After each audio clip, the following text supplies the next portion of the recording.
I call upon Yang Berhormat Insinyur Loh Kechiang, Honourable Member for N13 Batu Kitang, to second the motion.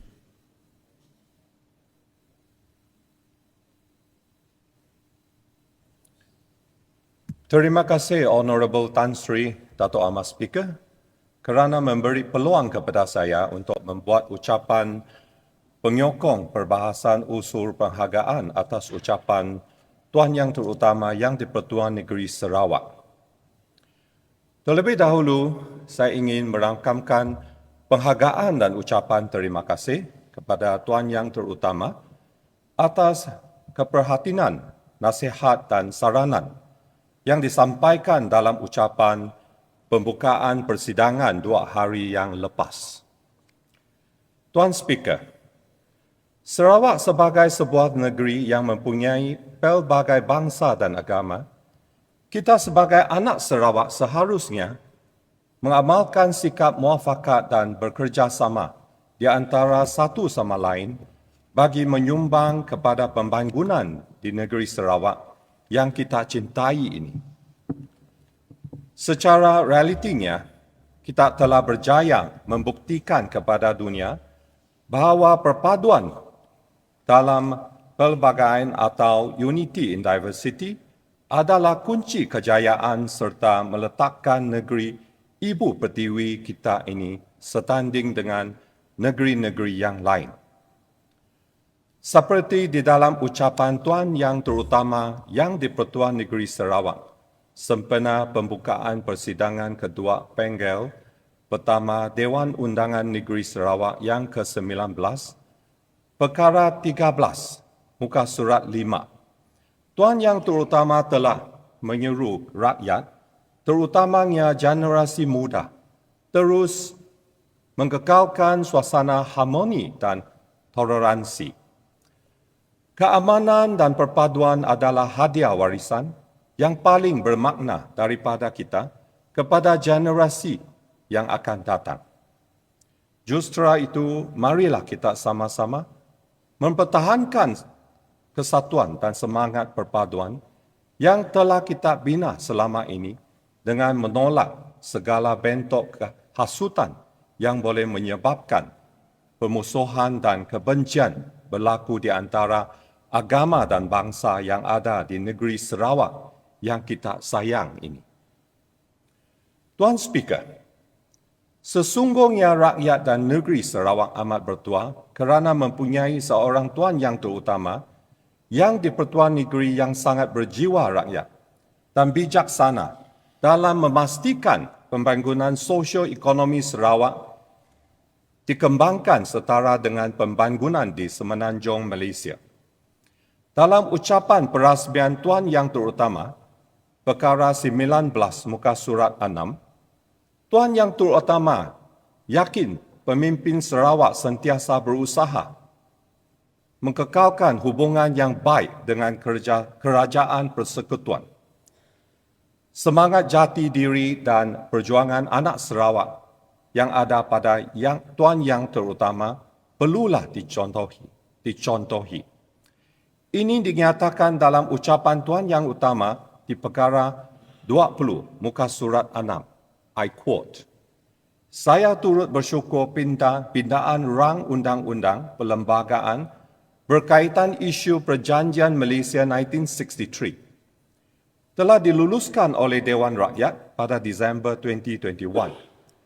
Ini mengukuhkan lagi kedudukan Sarawak dalam persekutuan Malaysia dan membuktikan semangat kesatuan dalam keluarga Malaysia telah diwujudkan."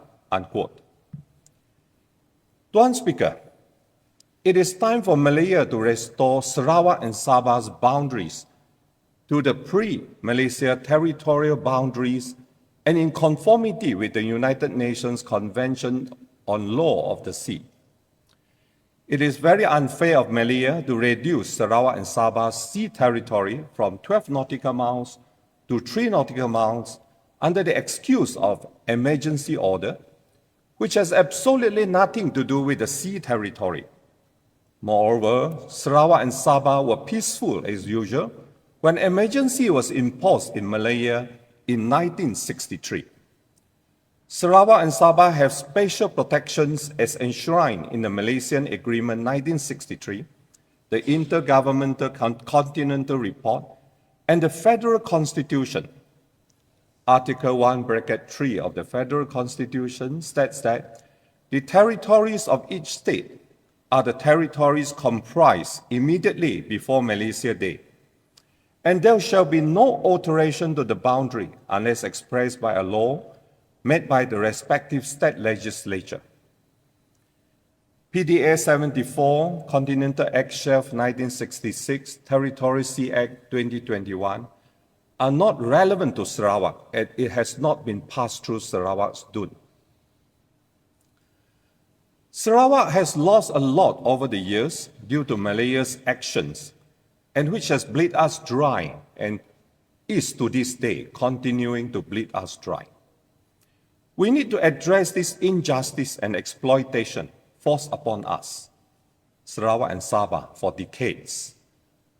I wish to congratulate our Yang Amat Berhormat Premier and his GPS team for keeping the negotiation table open, exerting Sarawak's demands, and at the same time gaining financial independence for Sarawak, slowly but surely. Tuan Speaker, harapan memastikan Sarawak mempunyai infrastruktur yang lebih baik juga dinyatakan dalam ucapan perasmian Tuan Yang Terutama pada perkara 38 muka surat 11 yang menyatakan bahawa, I quote, Kerajaan Sarawak sangat komited untuk menyediakan infrastruktur asas dan perkhidmatan telekomunikasi kepada rakyat.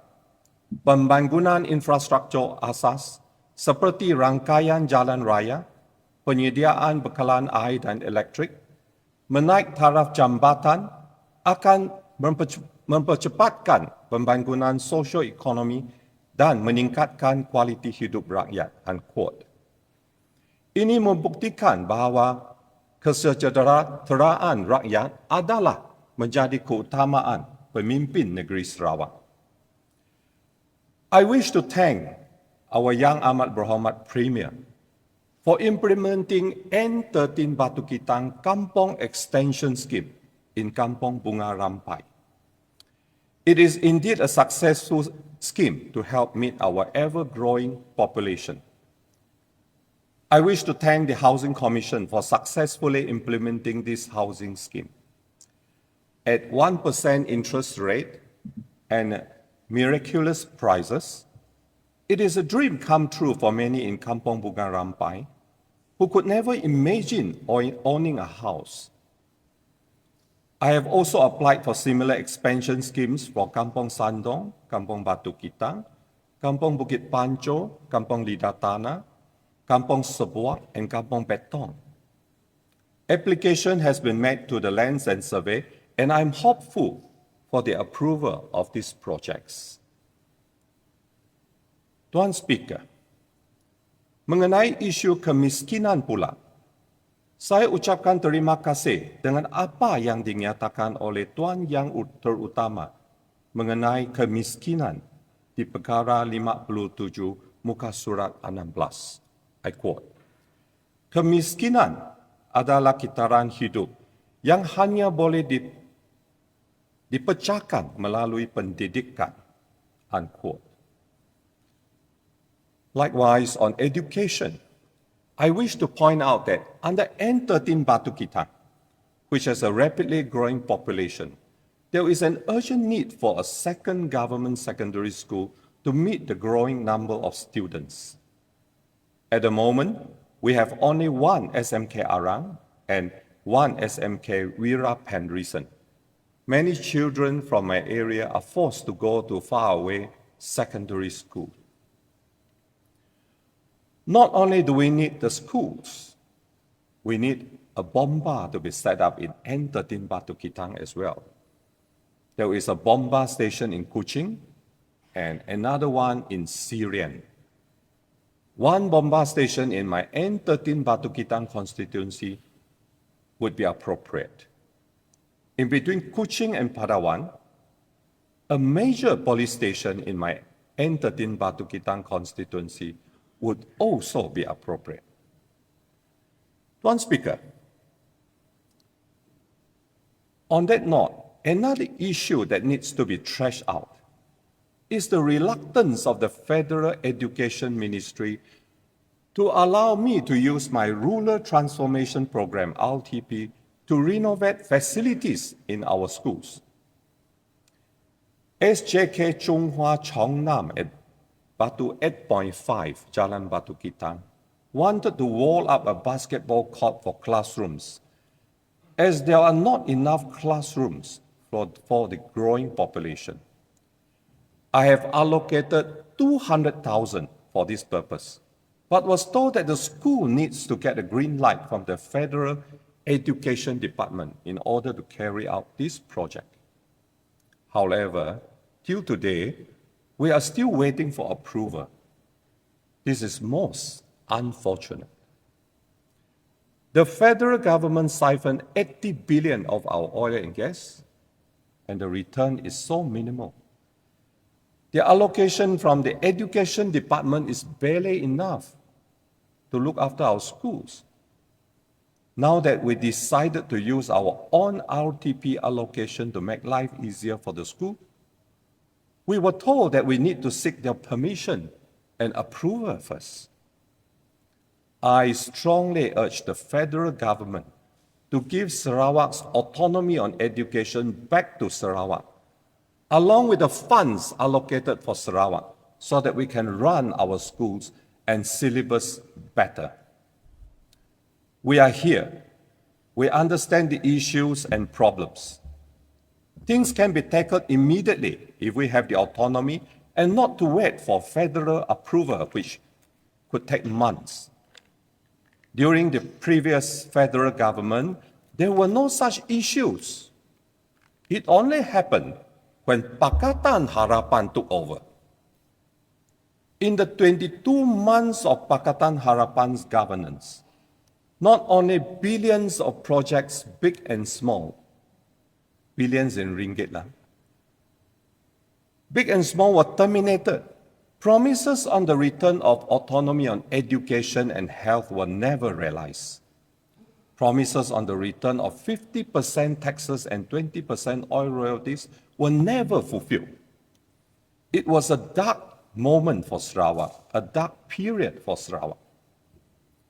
I applaud our young Ahmad Berhormat Premier for holding on to his reins, re-engineered Sarawak's economy, and brought Sarawak to a new level of financial independence.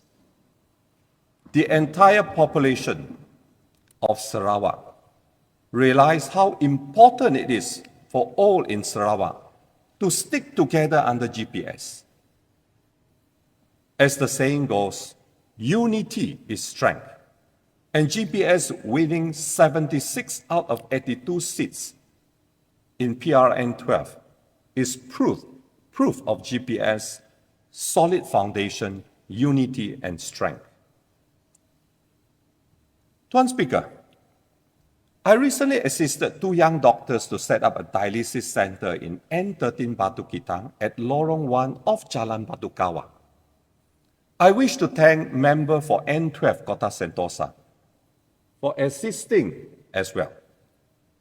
All these years, I have been assisting N12 with minor projects, and we have been working closely together.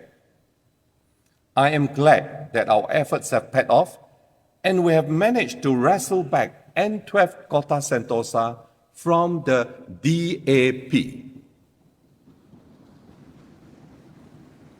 From my observation, the NGO is looking after 60 patients effectively, but we are still short of the much-needed dialysis machines. There are hundreds of patients on the waiting list in Padawan alone. I would like to encourage our GPS government to encourage more NGOs and private dialysis centers to be set up to ease the shortage of government facilities to treat dialysis patients. From there, we can better take care of more patients. The private sector can run these centers effectively, and GPS government shall subsidize dialysis costs to deserving patients. I believe this is a win-win situation. The NGOs, on the one hand, can provide volunteers or seek funds. As the health ministry is under federal control, we need to get back our autonomy on health, along with the present allocation provided by the federal government. With the resources from our state government, we can do wonders to give the best medical attention and facilities to the people of Sarawak, similar to our neighbor, Singapore. My congratulations again to our young Ahmad Muhammad Premier for his far-sightedness and wisdom in seeking more funds and revenue for Sarawak through sales tax from petroleum, bakun, oil and gas, hydrogen, methanol, etc., etc. He has indeed done a splendid job for Sarawak. Tuan Speaker, we can do it. Just take a look at our much-awaited cancer center, which will be built soon using Sarawak's own funds due to the hard work of our Deputy Premier, member for N14 Patukawa. Although the cancer hospital should be funded by the Federal Ministry of Health, our YAB Premier has boldly said that we shall do it through our own funding first, so that our people do not suffer while we wait for the federal government to reimburse us later. The cancer center to be set up at Samarahan is estimated to cost between 800 to 900 million ringgit. Tuan Speaker, flooding is an ever-increasing problem in many parts of the world. Some countries tackle it better than others. We do not wish to end up like the Klang Valley or Jakarta one day. Our drains are unfortunately zigzag and not going in a straight line to the river. Masma alone will not be able to address the ever-growing floods due to intense development or to accommodate the design of an adequate drainage system. We need practical and sizable drains to be planned and to be constructed straight to the river to efficiently and effectively address surface runoff and our heavy and incessant rainfall. Tuan Speaker, there is this small little roundabout at Mount 14 along the Penn-Borneo Highway. This roundabout has caused a number of fatalities and numerous accidents. I strongly urge JKR to remove this roundabout immediately. Instead of a small roundabout, a U-turn in the light of Mount 17 and 21 should be constructed in its place to facilitate smooth and safe journey for road users. Another teething problem is the Malaysian Road Records Information System, MARIS funds. MARIS grant is allocated to Sarawak to maintain state and federal roads. But the odd thing here is that the grant cannot be used to repair backlands of housing estates, which has caused unhappiness and disgruntled residents who do not understand why the council is unable to maintain these backlands, which over the last 30-40 years have become broken, smelly, and clogged. I strongly urge the federal government to remove this silly policy to allow us to do what we should be done urgently. The same issue goes with the allocation for the road. MARIS funds have been allocated to the council based on 27,500 ringgit for every kilometer to maintain roads and road infrastructure, including curbs, drains, footpath, road verges, and road line paintings. Just imagine, to task you 1 kilometer, 4-inch thick of premix road would cost the council approximately 400,000 ringgit today.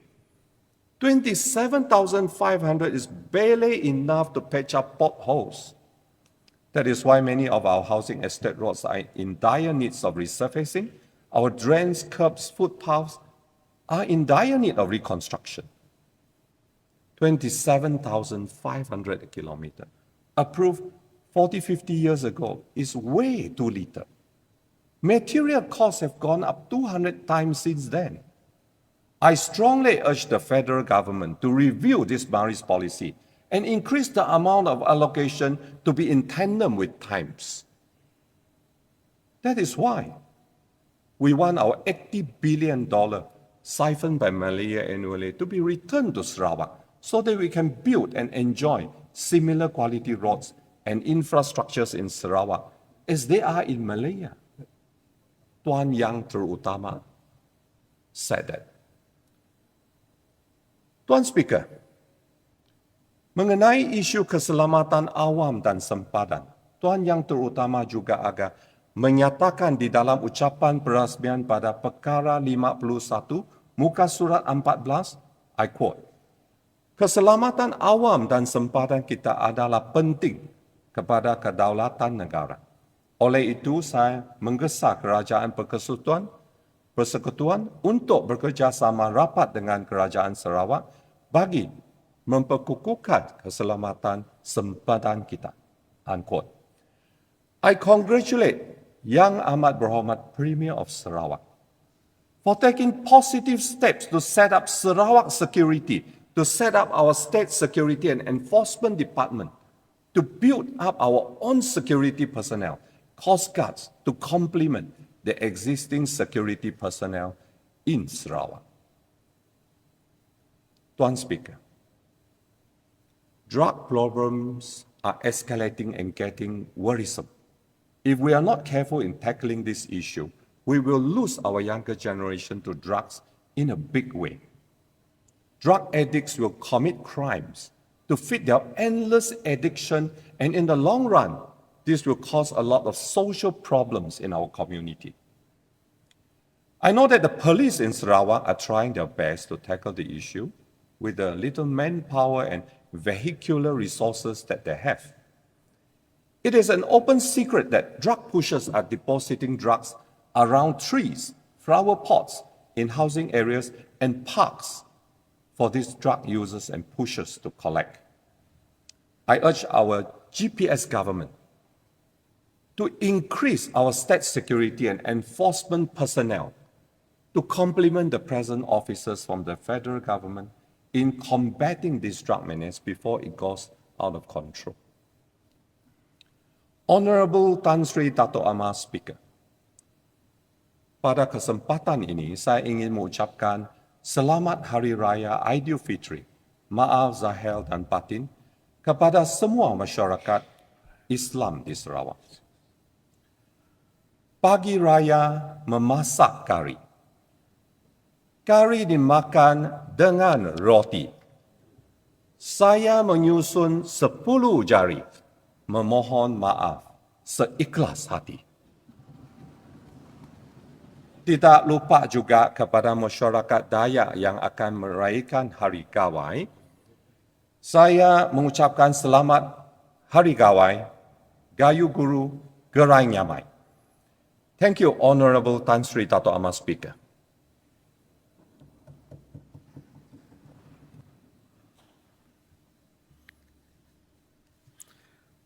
Understanding Order 9, I determine that today's sitting goes beyond 6:30 p.m.